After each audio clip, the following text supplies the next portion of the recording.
It's a new era of pioneers, star sailors, thinkers, and adventurers. 3, 2, 1, 0. All engine running. Let's go.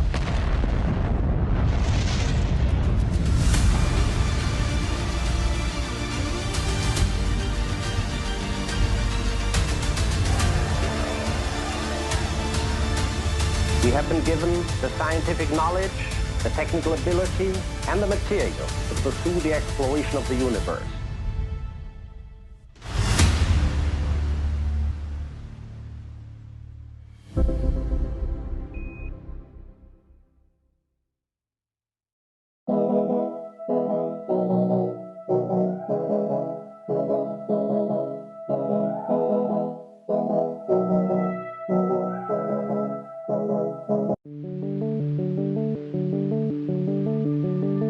A hurricane is Mother Nature's grandest but most ferocious weather machine. A hurricane is two different things. If you're looking at it from above, from the satellite down, hurricane is a beautiful thing. It's a massive coil of clouds that is rotating, spinning like a top. When I look at images of hurricanes, I go through so many emotions. As a scientist, as a meteorologist, I'm like, wow, this is fascinating. You know, look at this beautiful storm.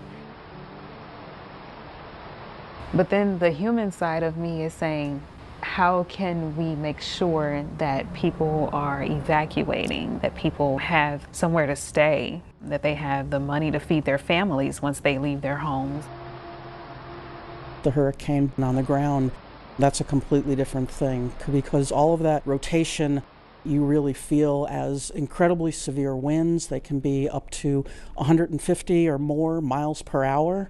You can have up to 40 inches of rain. And the most deadly thing is that the updraft from the hurricane is actually pulling ocean swell up into it, and so it creates a storm surge up to 40 feet high.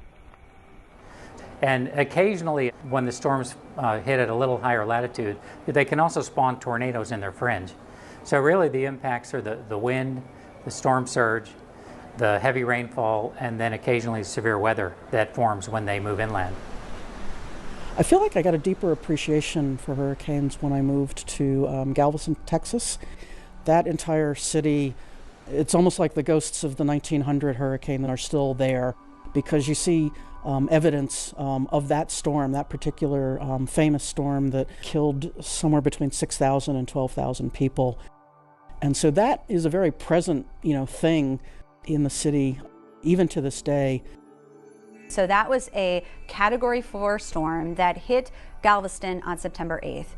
And there really was not a lot of information about what was happening in the Caribbean before this storm made landfall.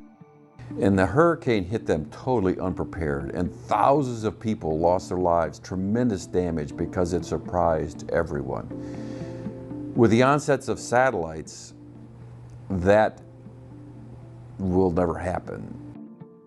The first leap forward would have been being able to see the entire planet from space in the first place. Because prior to that, how would you know, for example, that a hurricane was coming? It would have been very difficult to know where it was coming, where it was going, how bad it was going to be.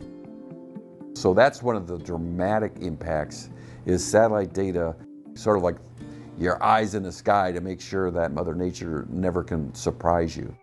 You know, when I was a child, I loved playing with magnifying glasses because you can zoom in, and see so many fine details.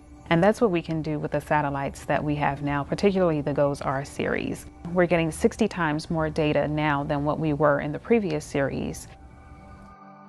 The first satellites I worked, the GOES-I through M, which were great satellites, but taking a picture of the globe every 25 minutes, the hurricanes would be like here, and then they're here, and then they're here. And it's not like you're losing track of them, but the difference between that and being able to see, oh, it's swerving, it's curling, oh, it's dying.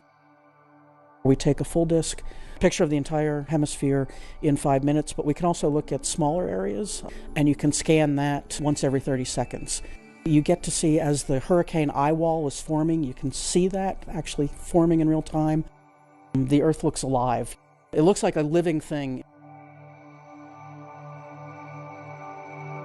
So the polar orbiting satellites complement the geostationary. Since the geostationary, like 24,000 miles up, while they get great pictures, it's really hard to measure what is the state of the atmosphere from that distance.